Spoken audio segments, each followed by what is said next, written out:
ఇప్పటికే సుదర్శన్ రెడ్డి తన అనుచరులతో రాజీనామా చేయబోతున్నటువంటి మాటను చెప్పిన నేపథ్యంలో అక్కడికి మహేష్ కుమార్ గౌడ్, మీనాక్షి నటరాజన్ చేరుకొని సుదర్శన్ రెడ్డిని బుజ్జగించే పని చేశారు. కానీ ఆ తర్వాత మరొకరు రాజగోపాల్ రెడ్డి కూడా లిస్టులో చేరిపారు. ఫోన్ స్విచ్ ఆఫ్ చేసుకున్నారు. అధిష్టానానికి టచ్లోకి రావడం లేదన్నట్టుగా తెలుస్తోంది. రాజగోపాల్ని బుజ్జగించేందుకు అటు అధిష్టానం నుంచి రంగంలో దిగింది అధిష్టానం. సో హోంమంత్రి పదవి పైన ఆశలు పెట్టుకున్న రాజగోపాల్కి మంత్రి పదవి దక్కకపోవడంతో తీవ్ర అసంతృప్తిలో ఉన్నారు ఆయన. సో ఇప్పటికే కాంగ్రెస్కు దూరంగా ఉంటున్నారు. వ్యక్తిగతంగా మునుగోడులో మార్నింగ్ వాక్ చేపడుతున్నారు. కేసీఆర్ కుటుంబం మీద పగతో రగిలిపోతూ ఉన్నారు Rajagopal Reddy. After all MLA నాకు వద్దు, రాజగోపాల్ బాటలోనే నేను కూడా వెళ్తానని చెప్పి ప్రేమ్ సాగర్ రావు కూడా అంటున్నారు. అధిష్టానం బుజ్జగింపులతో అలక వీడారు సుదర్శన్ రెడ్డి. సో సుదర్శన్ రెడ్డి అలక వీడినప్పటికీ ప్రేమ్ సాగర్ రావును రాజగోపాల్ రెడ్డి మాత్రం పెద్ద ఎత్తున ఆందోళన వ్యక్తపరుస్తున్నారు. ఫోన్లు స్విచ్ ఆఫ్ చేసినట్టు తెలుస్తోంది. ముఖ్యంగా రాజగోపాల్ రెడ్డి అయితే ఫోన్ స్విచ్ ఆఫ్ చేశారు. అధిష్టానంతో ఉలుకు పలుకులేదు.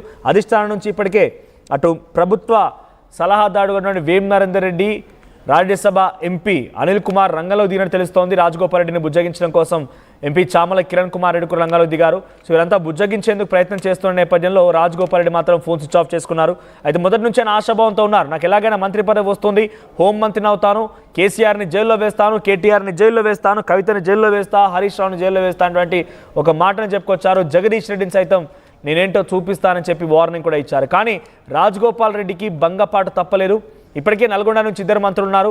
ఉత్తమ్ కుమార్ రెడ్డి, కోమటిరెడ్డి వెంకటరెడ్డి, ఇద్దరు కూడా రెడ్డి సామాజిక వర్గానికి సంబంధించిన వ్యక్తులు ఉన్నారు. ఇద్దరు కూడా నల్గొండ జిల్లాకు సంబంధించినటువంటి ఉమ్మడి జిల్లా వ్యక్తులే ఉన్నారు. మరోసారి ఇంకొకరికి అవకాశం ఇచ్చే ప్రసక్తే లేదనేటువంటి విషయంలో అధిష్టానం చాలా క్లియర్గా కాన్ఫిడెంట్గా ఉన్నప్పటికీ తనకున్న అనుభవం, కాంగ్రెస్ పార్టీకి ఆయన చేసిన సేవ, తనకున్నటువంటి తనకిచ్చేటువంటి కమిట్మెంట్, తనకు ఆల్రెడీ కమిట్మెంట్తోనే ఆయన వచ్చినట్టుగా తెలుస్తోంది. అటు అన్న కోమటిరెడ్డి వెంకటరెడ్డి కూడా తమ్ముడికి మంత్రి పదవి డెఫినెట్గా ఇప్పిస్తానని చెప్పే బీజేపీకి రాజీనామా చేసి మళ్ళీ కాంగ్రెస్లో చేర్పించారు. సో ఇటువంటి కమిట్మెంట్ని నెరవేర్చకపోవడం పైన రాజగోపాల్ రెడ్డి తీవ్ర అసంతృప్తిలో ఉన్నారు. ఇంకొక 3 మంత్రి పదవులు ఉన్నాయి. కానీ దాంట్లో నిజామాబాద్, రంగారెడ్డి నుంచి ఒక్కొక్కరికి ప్రాతినిధ్యం ఇవ్వాల్సిందే. ఆ తర్వాత మైనార్టీలో కూడా ఒకరికి అవకాశం కల్పించాల్సిందే. ఈ నేపథ్యంలో రాజగోపాల్ రెడ్డికి ఇక రాదు అనేది మాత్రం చాలా సుస్పష్టం. అందుకే రాజగోపాల్ రెడ్డి ఇక రాజీనామా చేయబోతున్నట్టు తెలుస్తోంది. మరి రాజీనామా చేసి రాజగోపాల్ రెడ్డి ఏం చేస్తారో చూడాలి. గతంలో కూడా ఆయన యాదాద్రి భువనగిరికి సంబంధించినటువంటి పార్లమెంటరీ ఎన్నికల్లో కూడా నాకు ఇన్ఛార్జ్ బాధ్యతలు అప్పగించింది, చామల కిరణ్ కుమార్ రెడ్డిని గెలిపిస్తే రేవంత్ రెడ్డి నాకు మంత్రి పదవి ఇస్తానన్నాడు అని చెప్పేటువంటి ఒక మాటను కూడా స్వయంగా ఆయన నోటి చెప్పుకొచ్చారు. అక్కడ భువనగిరిలో పార్లమెంటరీ కాన్స్టిట్యున్సీ ఎంపీగా చామల కిరణ్ కుమార్ రెడ్డి గెలిచారు.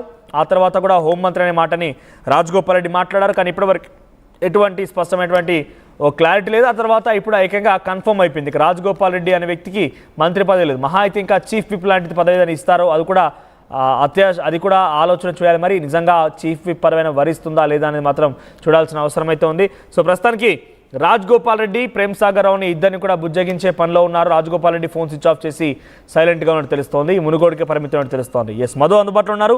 మధు, ఏంటి రాజగోపాల్ రెడ్డి విషయంలో మొదటి నుంచి కూడా కొంత ఉత్కంఠ కొనసాగుతుంది. ఆయన ఏకంగా హోంమంత్రి వస్తుంది, హోంమంత్రి వచ్చిన తర్వాత జగదీష్ రెడ్డికి, కేసీఆర్కి, కేటీఆర్కి నేనంటే ఏంటో చూపిస్తానంటే ఒక వార్నింగ్ కూడా రాజగోపాల్ రెడ్డి ఇచ్చారు. తాజాగా రాజగోపాల్ రెడ్డికి మంత్రి పదవిలో చోటు దక్కకపోగా ఆయన తీవ్ర అసంతృప్తిలో ఉన్నారు. రాజీనామా కూడా తెరలేపే అవకాశం అంటే తెలుస్తోంది.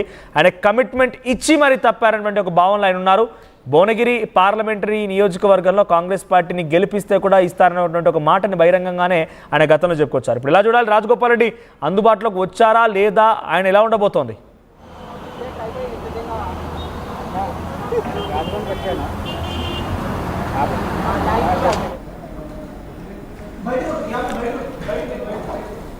రైట్, మధు వినిపిస్తోందా? వినిపిస్తలేదు మరి.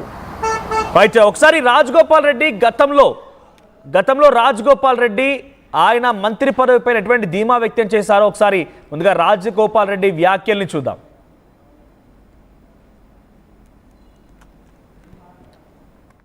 మీకు అవకాశం మంత్రివర్గంలో ఇస్తామని చెప్పి కాంగ్రెస్ అధిష్టానం పెద్దలు చెప్పారు.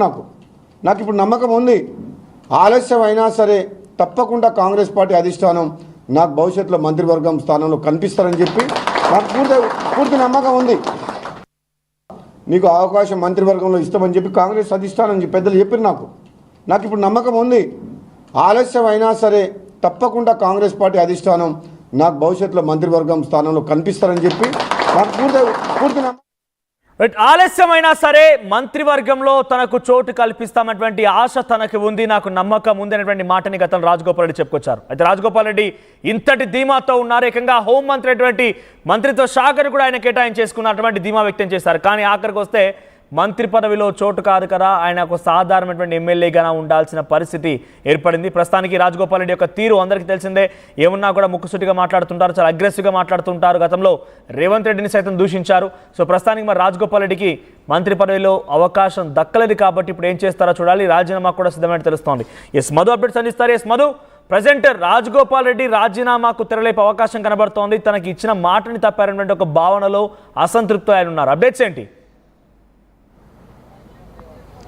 రీసెంట్గా కొద్ది రోజుల క్రితమే రాజగోపాల్ రెడ్డి మంత్రివర్గంలో అవకాశం సంబంధించినటువంటి అంశంలో ఆయన స్పందిస్తూ ధృతరాష్ట్రుల్లా మారారు జానారెడ్డి అంటూ జానారెడ్డి పైన స్టేట్మెంట్ చేశారు. ఎందుకంటే అప్పుడు ఉమ్మడి నల్గొండ జిల్లా నుంచి ఎమ్మెల్సీ ఒక అభ్యర్థిని ఆయన నామినేట్ చేస్తూ తర్వాత ఉమ్మడి రంగారెడ్డి జిల్లా నుంచి మంత్రివర్గంలో అవకాశం దక్కేలా చూడాలనేటువంటి స్టేట్మెంట్ చేశారు. ఈక్వేషన్ చూస్తే ఉమ్మడి రంగారెడ్డి జిల్లాలో ఒక మల్లెడ్డి రంగారెడ్డి, అటువైపు పరిగి సైడ్ చూసుకుంటే రామ్మోహన్ రెడ్డి, వీళ్ళే ఉన్నారు. అంటే రెడ్డి సామాజిక వర్గం నుంచి వాళ్ళు ఉండడంతో ఒకవేళ ఉమ్మడి రంగారెడ్డి జిల్లాలో వారికి అవకాశం దక్కనిస్తే కోమటిరెడ్డి రాజగోపాల్ రెడ్డికి ఉమ్మడి నల్గొండ జిల్లా నుంచి మళ్ళీ అదే రెడ్డి వర్గం నుంచి అవకాశం దక్కకుండా చేయాలనేటువంటి కుట్ర చేశారనే కోణంలో ఆయన జానారెడ్డి పైన తీవ్రమైనటువంటి వ్యాఖ్యలు చేశారు. జానారెడ్డి స్టేట్మెంట్ తర్వాత ఆయన బాహటంగానే కొన్ని మాట్లాడుతూ ఉంటారు రాజగోపాల్ రెడ్డి. మనం గతంలో చూసాం, కొంచెం బ్యాక్ వెళ్తే ఎన్నికల కంటే ముందు కాంగ్రెస్ పార్టీ ఎమ్మెల్యేగా ఉంటూనే మునుగోడు ఎమ్మెల్యే శాసనసభ్యత్వానికి రాజీనామా చేసి ఆయన పార్టీకి కూడా రాజీనామా చేసి బీజేపీలో జాయిన్ అయ్యి బీజేపీ నుంచి మునుగోడు ఎమ్మెల్యే అభ్యర్థిగా బై ఎలక్షన్లో నిలబడ్డారు. స్వల్ప తేడాతో ఓటమి చెందారు. అక్కడ బీఆర్ఎస్ గెలిచినప్పటికీ కూడా పూర్తి ప్రభుత్వాన్ని అక్కడ ఎలక్షన్స్కి వాడినటువంటి నేపథ్యంలో మంత్రివర్గాన్ని వాడిన కొద్ది స్వల్ప తేడాతో ఓడిపోయినటువంటి పరిస్థితి. చాలా తీవ్రమైన వ్యాఖ్యలు చేశారు ఇప్పుడున్న ముఖ్యమంత్రి అప్పటి పీసీసీ చీఫ్ రేవంత్ రెడ్డి పైన చాలా ఘాటైన వ్యాఖ్యలు చేశారు. ఆయన ఆధ్వర్యంలో పనిచేయలేము ఆయన అంటూ చాలా తీవ్రమైన వ్యాఖ్యలు చేశారు. తర్వాత బీజేపీ నుంచే పోటీ చేశారు.